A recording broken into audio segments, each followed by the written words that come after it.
जुगो जुग टल सतगुरु साहिब श्री गुरु ग्रंथ साहिब की हजूरी में जुड़ बैठी गुरु प्यारी गुरु सिंगारी साध संगीओ। आओ फतेह सांझ पाइए। वाहिगुरू जी का खालसा वाहिगुरू जी की फतेह। असी वड्डे भागां वाले हां जो अमृत वेले लैके गुरु की गोद अद्ध घुमा रहे हैं, गुरबाणी कीर्तन सरवण कर रहे हैं जी। अज साहिब श्री गुरु हरकृष्ण पातशाह का प्रकाश दिहाड़ा, खालसा दलों समूह संगत नूं लख लख बधाई होवे जी। आओ हुण साडे पास पिछले 2 साल तो भाई किरणदीप सिंह जी सेवा निभा रहे सन, हुण USA ਨੂੰ ਜਾ ਰਹੇ ਨੇ। ਖਾਲਸਾ ਦੌਰਾਨ ਉਹਨਾਂ ਨੂੰ ਸਨਮਾਨ ਕੀਤਾ ਜਾਊਗਾ। ਉਪਰੰਤ ਜੋ ਸਾਡੇ ਲੋਕਲ ਜਥੇ ਹਾਂਗਕਾਂਗ ਦੇ ਵਿੱਚ ਕਰੋਨਾ ਦੌਰਾਨ ਉਹਨਾਂ ਨੇ ਕੀਰਤਨ ਕੀਤਾ, ਉਹਨਾਂ ਨੂੰ ਵੀ ਸਨਮਾਨ ਕੀਤਾ ਜਾਊਗਾ। ਦਾਸ ਬੇਨਤੀ ਕਰਦਾ ਬੋਰਡ ਦੇ ਚੇਅਰਮੈਨ ਕਰਨਾਮ ਸਿੰਘ ਸ਼ਾਹਪੁਰ ਅਤੇ ਗਿਆਨੀ ਜਸਪਾਲ ਸਿੰਘ ਨੂੰ ਉਹ ਸਟੇਜ 'ਤੇ ਆਉਣ ਅਤੇ ਕਿਰਨਦੀਪ ਸਿੰਘ ਬੋਬੀ ਨੂੰ ਸਨਮਾਨ ਕਰਨ ਜੀ।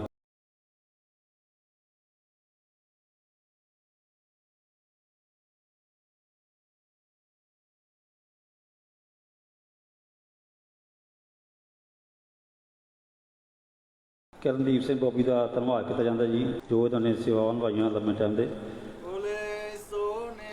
सत श्री अकाल। हुण बीबी मनजीत कौर बीबी बलजीत कौर जी नूं बेनती है भी स्टेज ते आउण अते सन्मान लैण जी।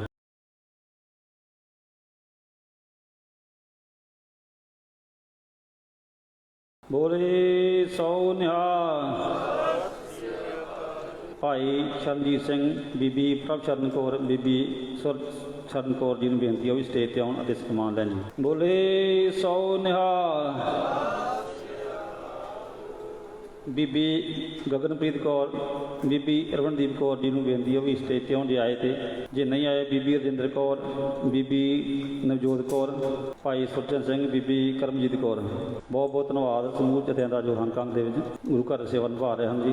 आने वाले हफ्ते का जो प्रोग्राम का विरोध अरदास इस तरह अज भाई लखविंदर सिंह परिवार वालों नवीं मार्च के संबंध में रखे श्री साई पाठ साहब के भोग पाए गए और पूरे दिन देखती जलेबियां की और पकौड़ियां की सेवा हुई और सुशेवान की संगत वालों श्री साई पाठ आरंभ हुए। अज स्वर्गीय हरदीप सिंह याद में आरंभ हुए श्री साई पाठ के भोग पाए गए और मिस्से प्रशादे ते लंगर की सेवा हुई। 25 जुलाई दिन सोमवार को भाई नरिंदर सिंह ब्रह्मपुर वालों किते श्री साई पाठ के भोग पाए जाएंगे। 27 जुलाई दिन बुधवार को सुविंदरपाल सिंह और मनजीत कौर परिवार वालों श्री सुखमनी साहिब पाठ और गुरु के लंगर की सेवा होगी जी। 30 जुलाई दिन शनिवार को जिस परिवार वालों श्री सुखमनी साहिब के पाठ होने सन उन्होंने कैंसल करवा दिते हैं। जे कोई परिवार सुखमनी साहिब के पाठ लंगर की सेवा लेना करवाना चाहता तो बुक करा सकता जी। 30 जुलाई दिन शनिवार को मनजीत सिंह परिवार वालों पूरे दिन देख की सेवा होगी जी। 31 जुलाई दिन ऐतवार को सूजावान की संगत वालों नवीं मार्च के संबंध में रखे श्री साई पाठ के भोग पाए जाएंगे और CSD के समूह सिख स्टाफ वालों श्री साई पाठ आरंभ होंगे। 31 जुलाई दिन ऐतवार को शहीद उधम सिंह का शहीदी दिहाड़ा समर्पित भाई सरजीत सिंह शेरों परिवार वालों गुरु के लंगर की सेवा होगी। 31 जुलाई दिन ऐतवार को भाई गुज्जर सिंह परिवार वालों बच्चों के जन्म आनंद कार की खुशी में आरंभ हुए श्री साई पाठ के भोग पाए जाएंगे। 31 जुलाई दिन ऐतवार को बलजिंदर सिंह सरबजीत कौर परिवार वालों शुकराने वजों श्री साई पाठ आरंभ होंगे। 31 जुलाई दिन ऐतवार को समूह सेवादार वालों खीर पूड़ियां के लंगर की सेवा होगी जी। 31 जुलाई दिन ऐतवार को मनोज कुमार की याद में छपील मिस्से प्रशादे ते पूरे दिन की तेग की सेवा होगी जी। 31 जुलाई दिन ऐतवार को गुप्त परिवार वालों श्री साई पाठ आरंभ होंगे। इतिहासिक दिहाड़े जी। 31 जुलाई दिन ऐतवार को शहीद उधम सिंह का शहीदी दिहाड़ा जी। 29 जुलाई दिन शुक्रवार तो 31 जुलाई दिन ऐतवार तक सुखमनी साहिब जी के अखंड जाप होंगे जी। जिन्ना भी परिवार ने या किसी समूह संगत ने सेवा लैनी हो तो जिस तरह आप गुरु ग्रंथ साहिब का पाठ करते हैं उस तरह ही लगातार 3 दिन चलूगा। जो रौल किसी ने लानी हो तो वह सेवा लै सकता जी।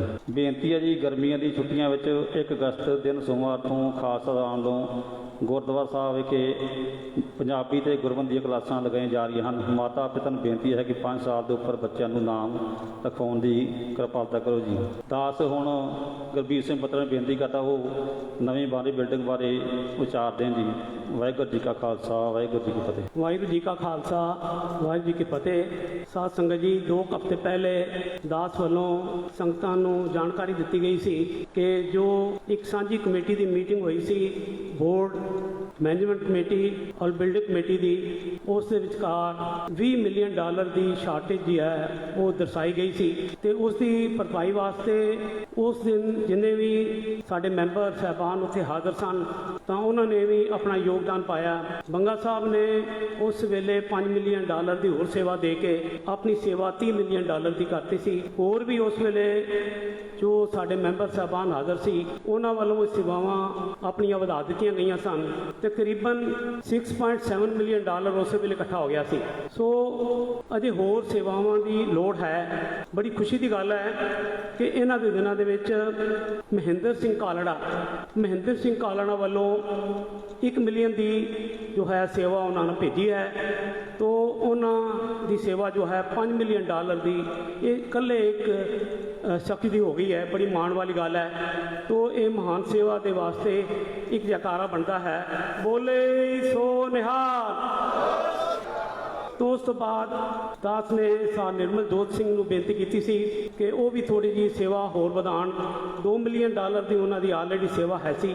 ਸੋ ਉਹਨਾਂ ਨੂੰ ਵੀ ਕਿਰਪਾ ਕਰਕੇ 2.5 ਲੱਖ ਦੀ ਸੇਵਾ ਹੋਰ ਵਧਾ ਦਿੱਤੀ ਹੈ। ਸਰਬਜੀਤ ਸਿੰਘ ਖੋਸਾ ਉਹਨਾਂ ਨੇ 1 ਲੱਖ ਦੀ ਸੇਵਾ ਭੇਜੀ ਹੈ। ਬੱਲੀ ਜੋ ਉਹਨਾਂ ਦੇ ਜੋ ਰੈਸਟੋਰੈਂਟ ਹਨ ਚੁੰਕਿਨ ਮੈਂਸ਼ਨ ਵਿੱਚ, ਉਹਨਾਂ ਕੋਲ ਦਾਸ ਤੇ ਸਾਹਿਬ ਬੂਟਾ ਸਿੰਘ ਜੀ ਗਏ ਸਨ ਤਾਂ ਉਹਨਾਂ ਨੇ ਵੀ ਜੋ ਹੈ 2 ਲੱਖ ਦੀ ਸੇਵਾ ਲਿਖਾਈ ਹੈ। 50,000 ਦੇ ਚੈੱਕ ਉਹਨਾਂ ਨੇ ਉਸੇ ਵੇਲੇ ਦੇ ਦਿੱਤੇ ਸਨ। ਤੋ ਇਸ ਤਰੀਕੇ ਦੇ ਨਾਲ ਜੋ ਹੈ ਸੰਗਤਾਂ ਵੱਲੋਂ ਸੇਵਾ ਆ ਰਹੀ ਹੈ। ਤੋ ਇਹਨਾਂ ਦਿਨਾਂ ਦੇ ਵਿੱਚ ਜੋ ਖਾਲਸਾ ਦੀਵਾਨ ਨੂੰ ਸੇਵਾ ਪ੍ਰਾਪਤ ਹੋਈ ਹੈ ਉਹ ਹੈ ਮਨਪ੍ਰੀਤ ਕੌਰ ਪੰਨੂ 33,000, ਜਨੇਜਾ ਪਰਿਵਾਰ ਵੱਲੋਂ $33,000, ਅਵਤਾਰ ਸਿੰਘ ਤਾਰੀ ਵੱਲੋਂ 5100, ਮੁੰਡਾ ਪਿੰਡ ਪਰਿਵਾਰ ਵੱਲੋਂ 11,000, ਰਾਜਪਾਲ ਸਿੰਘ ਗਿੱਲ 15,000, ਕੁਪਤ 1100, ਅਮਰਜੀਤ ਸਿੰਘ ਸਬਰਾ $10,000, ਗੁਪਤ 5,000 ਦੀ ਸੇਵਾ ਹੋ ਰਹੀ ਹੈ। ਸੋ ਦਾਸ ਨੇ ਪਿੱਛੇ ਵੀ ਬੇਨਤੀ ਕੀਤੀ ਸੀ ਕਿ ਇੱਥੇ ਕਰੀਬਨ ਸਾਡੇ ਪੰਜਾਬੀਆਂ ਦੀ ਗਿਣਤੀ 15,000 ਦੇ ਕਰੀਬ ਹੈ। ਕਰੀਬਨ 4,000 ਪਰਿਵਾਰ ਅਸੀਂ ਇੱਥੇ ਵਸ ਰਹੇ ਹਾਂ। 10,000 ਦੀ ਐਡੀਸ਼ਨਲ ਸੇਵਾ ਜੋ ਹੈ ਉਹ ਬਿਲਡਿੰਗ ਕਮੇਟੀ ਔਰ ਖਾਲਸਾ ਦੀਵਾਨ ਕਮੇਟੀ ਵੱਲੋਂ ਬੇਨਤੀ ਕੀਤੀ ਜਾਂਦੀ ਹੈ ਕਿ ਸਭ ਪਰਿਵਾਰ ਜੋ ਤੁਸੀਂ ਸੇਵਾ ਲਿਖਾਈ ਹੈ ਉਸ ਤੋਂ ਉੱਪਰ $10,000 ਦੀ ਹਰ ਪਰਿਵਾਰ ਸੇਵਾ ਗੁਰਦੁਆਰਾ ਸਾਹਿਬ ਜ਼ਰੂਰ ਭੇਜੋ। ਇਹਦੇ ਨਾਲ ਸਾਡੇ ਸਾਰੇ ਮਸਲੇ ਹੱਲ ਹੋ ਜਾਣਗੇ। ਉਹ ਬਹੁਤ ਵੱਡੀ ਗੱਲ ਨਹੀਂ ਹੈ। $10,000 ਅਸੀਂ ਇੰਨ ਕਹਿ ਰਹੇ ਕਿ ਇੱਕੋ ਵਾਰੀ ਦਿਓ ਤੁਸੀਂ, ਕਿਉਂਕਿ ਆਪਣੇ ਘਰ ਦੇ ਵੀ ਖਰਚੇ ਹੁੰਦੇ ਨੇ। $2,500 ਇੱਕ ਮਹੀਨੇ ਦੇ ਹਿਸਾਬ ਨਾਲ ਜੇ ਆਪਾਂ ਸੇਵ ਕਰੀਏ ਤਾਂ 4 ਮਹੀਨਿਆਂ ਦੇ ਵਿੱਚ ਕਰੀਬਨ $10,000 ਹੋ ਸਕਦੇ ਨੇ। ਸੋ ਦਾਸ ਵੱਲੋਂ ਬੇਨਤੀ ਹੈ ਕਿ ਜ਼ਰੂਰ ਜੋ ਹੈ ਇਹ ਸੇਵਾ ਵਿੱਚ ਐਡੀਸ਼ਨਲ ਹਿੱਸਾ ਪਾਓ। ਤੁਸੀਂ ਪਾਇਆ ਹੈ, ਕੋਈ ਸ਼ੱਕ ਵਾਲੀ ਗੱਲ ਨਹੀਂ। ਤਾਂ ਹੀ ਤਾਂ ਐਡੀ ਵੱਡੀ ਇਮਾਰਤ ਜੋ ਹੈ ਗੁਰੂ ਮਹਾਰਾਜ ਦੀ ਕਿਰਪਾ ਦੇ ਨਾਲ ਖੜੀ ਹੋਈ ਹੈ। ਸੋ ਇਹਦੇ ਵਿੱਚ ਥੋੜੀ ਜਿਹੀ ਹੋਰ ਉਦਮ ਕਰਨ ਦੀ ਲੋੜ ਹੈ। ਸੋ ਜ਼ਰੂਰ ਹੀ ਜੋ ਹੈ ਆਪਣਾ ਮਨ ਬਣਾ ਕੇ ਹਰ ਪਰਿਵਾਰ $2,500 ਮਹੀਨੇ ਦਾ ਵੱਖਰਾ ਰੱਖ ਕੇ 10,000 ਦੀ ਜੋ ਸੇਵਾ ਹਰ ਪਰਿਵਾਰ ਵੱਲੋਂ ਪਾਈ ਜਾਏ ਤੇ ਬਿਲਡਿੰਗ ਕਮੇਟੀ ਵੱਲੋਂ ਖਾਸ ਤੌਰ ਤੇ ਬੇਨਤੀ ਹੈ। ਬਾਕੀ ਜੋ ਬਿਲਡਿੰਗ ਕਮੇਟੀ ਦੀ ਪ੍ਰੋਗਰੈਸ ਰਿਪੋਰਟ ਹੈ ਉਹ ਆਮ ਤੌਰ ਤੇ ਸਾਹਿਬ ਗੁਰਦੇਵ ਸਿੰਘ ਜੀ ਦਿਆ ਕਰਦੇ ਸਨ, ਪਰ ਉਹ ਹੁਣ ਕੈਨੇਡਾ ਗਏ ਹੋਏ ਨੇ। ਉਹਨਾਂ ਨੇ 4 ਤਰੀਕ ਨੂੰ ਆਉਣਾ ਹੈ। ਤਾਂ ਉਸ ਦੌਰਾਨ ਦਾਸ ਵੱਲੋਂ ਥੋੜੀ ਜਿਹੀ ਜੋ ਜਾਣਕਾਰੀ ਹੈ ਉਹ ਸੰਗਤਾਂ ਨਾਲ ਸਾਂਝੀ ਕੀਤੀ ਜਾਏਗੀ। ਅੱਜ ਕੱਲ੍ਹ ਇੰਸਪੈਕਸ਼ਨ ਚੱਲ ਰਹੀ ਹੈ ਗਵਰਨਮੈਂਟ ਡਿਪਾਰਟਮੈਂਟ ਵੱਲੋਂ, ਬਿਲਡਿੰਗ ਡਿਪਾਰਟਮੈਂਟ ਵੱਲੋਂ, ਔਰ ਵਾਹਿਗੁਰੂ ਦੀ ਕਿਰਪਾ ਦੇ ਨਾਲ ਜਿੰਨੀ ਵੀ ਇੰਸਪੈਕਸ਼ਨ ਹੋ ਰਹੀ ਹੈ ਸਾਰੀ ਹੀ ਜੋ ਹੈ ਕਾਨੂੰਨ ਦੇ ਮੁਤਾਬਕ ਹੈ। ਕਿਸੇ ਤਰ੍ਹਾਂ ਦੀ ਵੀ ਕੋਈ ਉਲੰਘਣਾ ਨਹੀਂ ਪਾਈ ਗਈ। तो इस करके जल्दी ही जो है इंस्पैक्शन जो है फाइनली गवर्नमेंट वालों अप्रूव कर दी जाएगी तो सानू ऑपरेशन सर्टिफिकेट मिल जाएगा। ऑपरेशन सर्टिफिकेट के मिलने तो बाद जो असी इंडिया तो मार्बल वगैरह या होर जो गुरु महाराज के दरबार के दरवाजे हैं या कुछ डेकोरेटिव समान जो है वो इंडिया तो मंगवाना किया सी, वो सारा ही जो समान आ चुका है। उन्होंने वास्ते जो कारीगर हैं उन्होंने वीजे जो हैं अप्रूव हो गए हैं और सितंबर के जो है उन्होंने बुलाया जाएगा। उन्होंने वीजे मंजूर हो गए हैं, लेकिन क्योंकि क्वारंटीन की जो है पाबंदी है तो एक हफ्ता जो है ज़रूर उन्होंने होटल में रह के फिर जो है वो दरबार के हाज़र होंगे। तो इस तरीके के नाल जो अपने जो उन्होंने जो खास तौर पर उन्होंने माहरीयत है ਉਹਦੇ ਕਰਕੇ ਉਹਨਾਂ ਨੂੰ ਸੱਦਿਆ ਗਿਆ ਹੈ ਤੇ ਉਹਦੇ ਨਾਲ ਜੋ ਹੈ ਉਹ ਆਪਣਾ ਜੋ ਹੈ ਕਾਰਜ ਕਰਨਗੇ। ਸੋ ਇਸੇ ਤਰੀਕੇ ਦੇ ਨਾਲ ਜੋ ਹੈ ਗੁਰੂ ਮਹਾਰਾਜ ਦੀ ਇਮਾਰਤ ਬਹੁਤ ਹੀ ਵਧੀਆ ਬਣੇਗੀ। ਇਸ ਗੱਲ ਦਾ ਸਾਰਿਆਂ ਨੂੰ ਮਾਣ ਹੋਣਾ ਚਾਹੀਦਾ ਹੈ। ਔਰ ਦੂਸਰਾ, ਇਸ ਇਮਾਰਤ ਜੋ ਹੈ ਆਪ ਨੂੰ ਦੱਸਿਆ ਹੀ ਗਿਆ ਸੀ ਕਿ ਗੁਰੂ ਨਾਨਕ ਦੇਵ ਜੀ ਦੇ ਗੁਰਪੁਰਬ ਤੇ ਯਾਨੀ ਜੋ ਕਿ 6 ਤੋਂ 8 ਨਵੰਬਰ ਦੇ ਵਿੱਚ ਹੈ, ਉਸ ਦੌਰਾਨ ਜੋ ਹੈ ਇਹ ਓਪਨਿੰਗ ਦਾ ਪ੍ਰੋਗਰਾਮ ਰੱਖਿਆ ਗਿਆ ਹੈ। ਤਾਂ ਸਾਰੇ ਉਹ ਪ੍ਰੋਗਰਾਮ ਉਲੀਕੇ ਜਾਣਗੇ ਤੇ ਸੰਗਤਾਂ ਦੇ ਨਾਲ ਜੋ ਹੈ ਸਾਂਝੇ ਕੀਤੇ ਜਾਣਗੇ। ਉਸ ਤੋਂ ਬਾਅਦ ਜੋ ਸਭ ਤੋਂ ਜ਼ਰੂਰੀ ਮਸਲਾ ਹੈ ਉਹ ਹੈ ਫੇਜ਼ 2। ਫੇਜ਼ 2 ਦੇ ਵਿੱਚ ਜੋ ਹੈ ਸਭ ਤੋਂ ਜ਼ਰੂਰੀ ਮਸਲਾ ਜੋ ਹੈ ਉਹ ਜੋ ਸਾਡਾ KG ਹੈ, ਖਾਲਸਾ ਦੀਵਾਨ ਦਾ ਕਿੰਡਰਗਾਰਟਨ, ਉਹ ਇਸ ਵੇਲੇ ਬਾਹਰ ਫੰਕਸ਼ਨ ਕਰ ਰਿਹਾ ਹੈ 3 ਹਾਊਸ ਟੈਂਪਲ, ਜਿੱਥੇ ਕਿ ਸਾਨੂੰ ਕਿਰਾਇਆ ਪੈ ਰਿਹਾ ਹੈ। ਉਸ ਗੱਲ ਦਾ ਜੋ ਹੈ ਸਾਡਾ ਵਿਚਾਰ ਹੈ ਕਿ ਉਹਨੂੰ ਜਲਦੀ ਤੋਂ ਜਲਦੀ ਹੈ ਵਾਪਸ ਇਸ ਬਿਲਡਿੰਗ ਦੇ ਵਿੱਚ ਲਿਆਂਦਾ ਜਾਏ ਤਾਂ ਕਿ ਉਸ ਖਰਚੇ ਤੋਂ ਬਚਾਅ ਕੀਤਾ ਜਾ ਸਕੇ। ਸੋ ਉਹਦੇ ਵਾਸਤੇ ਵੀ ਜੋ ਹੈ ਭਰਪੂਰ ਕੋਸ਼ਿਸ਼ ਕੀਤੀ ਜਾ ਰਹੀ ਹੈ। ਤੋ ਆਸ ਹੈ ਕਿ ਨੈਕਸਟ ਈਅਰ ਦਾ ਜੋ ਉਹ ਸੈਸ਼ਨ ਹੈ, ਕੋਸ਼ਿਸ਼ ਤਾਂ ਹੈ ਕਿ ਚਾਈਨੀਜ਼ ਨਿਊ ਈਅਰ ਦੀਆਂ ਜੋ ਛੁੱਟੀਆਂ ਨੇ ਉਹਦੇ ਤੋਂ ਬਾਅਦ ਹੀ ਸ਼ਾਇਦ ਮਤਲਬ ਜੋ ਹੈ ਜੇ ਸਾਡਾ ਇਹ ਸਕੂਲ ਤਿਆਰ ਹੋ ਗਿਆ ਤਾਂ ਅਸੀਂ ਉਹ ਮਤਲਬ ਜੋ ਹੈ ਇੱਥੇ ਲੈ ਆਵਾਂਗੇ। ਨਹੀਂ ਤੇ ਜੋ ਨੈਕਸਟ ਅਕੈਡਮਿਕ ਈਅਰ ਹੈ ਜਿਹੜਾ ਕਿ 1 ਸਤੰਬਰ ਨੂੰ ਚਾਲੂ ਹੋਣਾ ਹੈ 2023, ਉਹ ਜ਼ਰੂਰ ਵਾਹਿਗੁਰੂ ਦੀ ਕਿਰਪਾ ਦੇ ਨਾਲ ਜੋ ਹੈ ਇਸੇ ਹੀ ਇਮਾਰਤ ਦੇ ਵਿੱਚ ਆ ਜਾਏਗਾ। ਇਸ ਗੱਲ ਦੀ ਸਾਨੂੰ ਪੂਰੀ ਉਮੀਦ ਹੈ। ਤੋ ਬਿਲਡਿੰਗ ਦੀਆਂ ਇਹ ਇਨਫੋਰਮੇਸ਼ਨ ਦੇਣ ਤੋਂ ਬਾਅਦ ਇੱਕ ਜੋ ਗੁਰੂ ਮਹਾਰਾਜ ਦਾ ਸ਼ਲੋਕ ਹੈ ਵਿੱਚ ਦੁਨੀਆ ਸੇਵ ਕਮਾਈ ਹੈ ਤਾਂ ਦਰਗੇ ਬੈਸਨ ਪਾਈ ਹੈ, ਕਾਲ ਖਾਏ ਕਿ ਛੱਤੋਂ ਦੇ ਨਾਨਕ ਰਾਹ ਪਛਾਣੇ ਸੇ।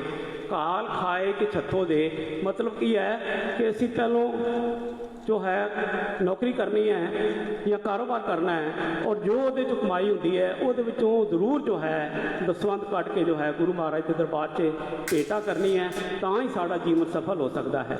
ਜੇ ਅਸੀਂ ਸਾਰਾ ਹੀ ਜੋ ਵੀ ਕਮਾਈ ਕੀਤੀ ਆਪਣੇ ਬੱਚਿਆਂ 'ਤੇ ਲਗਾਉਂਦੇ ਰਹੇ ਜਾਂ ਆਪਣੀ ਅਯਾਸ਼ੀ 'ਤੇ ਲਗਾਉਂਦੇ ਰਹੇ ਤੇ ਉਹ ਗੁਰੂ ਮਹਾਰਾਜ ਦਾ ਜੋ ਹੈ ਉਹ ਹੁਕਮ ਦੇ ਅਨੁਸਾਰ ਨਹੀਂ ਹੈ। ਤੋ ਇਹ ਸਾਨੂੰ ਸਾਰਿਆਂ ਨੂੰ ਧਿਆਨ ਰੱਖਣਾ ਚਾਹੀਦਾ ਹੈ ਕਿ ਆਪਣੀ ਕਮਾਈ ਦੇ ਵਿੱਚੋਂ ਜ਼ਰੂਰ ਜੋ ਹੈ ਦਸਵੰਧ ਕੱਢ ਕੇ ਇਸ ਸੇਵਾ ਦੇ ਵਿੱਚ ਹਿੱਸਾ ਪਾਉਣਾ ਚਾਹੀਦਾ ਹੈ। ਤੋ ਜਿਸ ਤਰ੍ਹਾਂ ਦਾਸ ਵੱਲੋਂ ਬੇਨਤੀ ਹੋਈ ਹੈ ਕਿ 4 ਮਹੀਨਿਆਂ ਦੇ ਵਿੱਚ 2,500 ਵੱਖਰਾ ਰੱਖ ਕੇ 10,000 ਦੀ ਸੇਵਾ ਹਰੇਕ ਪਰਿਵਾਰ ਵੱਲੋਂ ਕੀਤੀ ਜਾਏ, ਇਹ ਬੇਨਤੀ ਹੈ। ਉਸ ਤੋਂ ਬਾਅਦ ਸਾਹਿਬ ਸ੍ਰੀ ਗੁਰੂ ਗੋਬਿੰਦ ਸਿੰਘ ਐਜੂਕੇਸ਼ਨ ਟਰਸਟ ਵੱਲੋਂ ਇੱਕ ਇਨਫੋਰਮੇਸ਼ਨ ਦੇਣੀ ਬੜੀ ਜ਼ਰੂਰੀ ਹੈ ਕਿ ਪਿਛਲੇ ਹਫਤੇ DSC ਯਾਨੀ ਫਾਰਮ 6 ਦੇ ਰਿਜ਼ਲਟ ਆਏ ਨੇ। ਉਹਦੇ ਵਿੱਚ ਸਾਡੇ ਪੰਜਾਬੀਆਂ ਦੇ ਕਾਫੀ ਬੱਚਿਆਂ ਨੇ ਇਮਤਿਹਾਨ ਦਿੱਤਾ ਹੈ। ਤਾਂ ਜੋ DSC ਦਾ ਜੋ ਕ੍ਰਾਈਟੇਰੀਆ ਹੈ ਉਹਦੇ ਮੁਤਾਬਕ ਪਾਸ ਉਹ ਕਰ ਦਿੰਦੇ ਨੇ, ਪਰ ਡਿਪੈਂਡ ਕਰਦਾ ਹੈ ਕਿ ਕਿਸ ਮੈਰਿਟ ਦੇ ਵਿੱਚ ਜੋ ਬੱਚਾ ਆਇਆ ਹੈ। ਤਾਂ ਉਸ ਤੋਂ ਬਾਅਦ ਉਹ ਯੂਨੀਵਰਸਿਟੀਆਂ ਅਪਲਾਈ ਕਰਦੇ ਨੇ ਔਰ ਯੂਨੀਵਰਸਿਟੀਆਂ ਵਿੱਚ ਐਡਮਿਸ਼ਨ ਮਿਲਦਾ ਹੈ ਉਹਨਾਂ ਨੂੰ।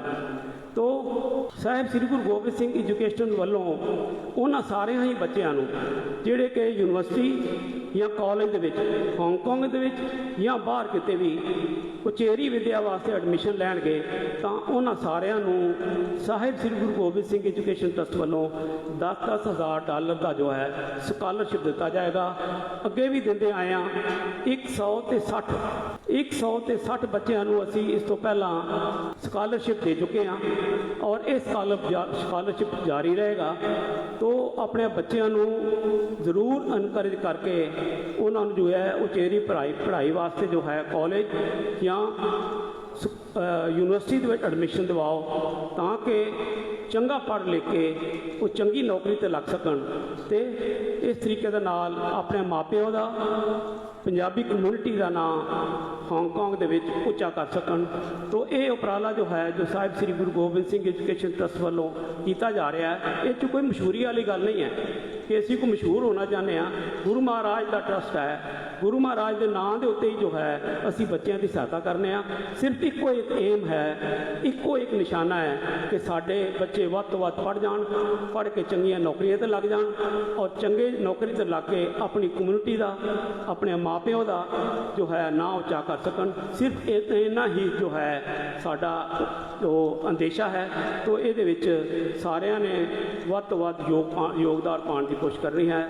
ਦਾਸ ਵੱਲੋਂ ਬੋਲਦੇ ਹਾਂ, ਬੇਅੰਤ ਗਲਤੀਆਂ ਹੋ ਗਈਆਂ ਹੋਣਗੀਆਂ, ਖਿਮਾ ਦੇ ਜਾਚਕਾਂ। ਵਾਹਿਗੁਰੂ ਜੀ ਕਾ ਖਾਲਸਾ, ਵਾਹਿਗੁਰੂ ਜੀ ਕੀ ਫਤਿਹ। ਸਮੂਹ ਸਾਧ ਸੰਜੀਓ, ਵਾਹਿਗੁਰੂ ਜੀ ਕਾ ਖਾਲਸਾ, ਵਾਹਿਗੁਰੂ ਜੀ ਕੀ ਫਤਿਹ ਜੀ। ਬਹੁਤ ਬਹੁਤ ਧੰਨਵਾਦ ਗੁਰਬੀਰ ਸਿੰਘ ਬੱਤਲ ਜੀ ਦਾ, ਜਿਨ੍ਹਾਂ ਨੇ ਬਿਲਡਿੰਗ ਬਾਰੇ ਜਾਣਕਾਰੀ ਦਿੱਤੀ। ਹੁਣ ਸਮੂਹ ਸੰਗਤ ਜੀਓ, ਤੁਸੀਂ ਪਿਛਲੇ ਦਿਨ ਇੱਕ ਸਪੀਚ ਸੁਣੀ ਸੀ ਸ੍ਰੀ ਅਕਾਲ ਤਖਤ ਜਥੇਦਾਰ ਜੀ ਉਹਨਾਂ ਨੇ ਬੇਨਤੀ ਕੀਤੀ ਆਲ ਵਰਲਡ ਵਿੱਚ ਜਿੰਨੇ ਵੀ ਗੁਰੂ ਘਰ ਦੀਆਂ ਕਮੇਟੀਆਂ ਨੇ ਜੋ ਆਪਣੇ ਬੰਦੀ ਸਿੰਘ ਆ ਲੰਮੇ ਟਾਈਮ ਤੋਂ ਜੇਲ੍ਹਾਂ ਕੱਟ ਰਹੇ ਉਹਨਾਂ ਨੂੰ ਨਹੀਂ ਰਿਹਾ ਕੀਤਾ ਜਾ ਰਿਹਾ, ਉਹਨਾਂ ਨੇ ਬੇਨਤੀ ਕੀਤੀ ਕਮੇਟੀਆਂ ਨੂੰ ਉਹਨਾਂ ਦੀਆਂ ਫੋਟੋਆਂ ਤੇ ਵੇਰਵਾ ਦਿੱਤਾ ਜਾਵੇ ਕਿ ਕਿੰਨਾ ਚਿਰ ਤੋਂ ਜੇਲ੍ਹਾਂ 'ਚ ਬੰਦ ਨੇ। ਸੋ ਸਾਡਾ ਵੀ ਫਰਜ਼ ਬਣਦਾ, ਅਸੀਂ ਆਪਣੀ ਕੌਮ ਦੇ ਪ੍ਰਤੀ ਅਸੀਂ ਦ੍ਰਿੜ ਇਰਾਦੇ ਨਾਲ ਅਸੀਂ ਸਰਕਾਰ ਨੂੰ ਇਸ ਚੀਜ਼ ਦਾ ਵਿਰੋਧ ਕਰਦੇ ਹਾਂ ਕਿ ਜੋ ਬੰਦੀ ਸਿੰਘ ਆ ਉਹਨਾਂ ਨੂੰ ਰਿਹਾ ਕੀਤਾ ਜਾਵੇ। 25 ਸਾਲ ਹੋ ਗਏ, 30 ਸਾਲ ਉਹਨਾਂ ਨੂੰ ਕੈਦ ਜੇਲ੍ਹਾਂ ਵਿੱਚ ਬੰਦ ਕੀਤਿਆਂ ਨੂੰ।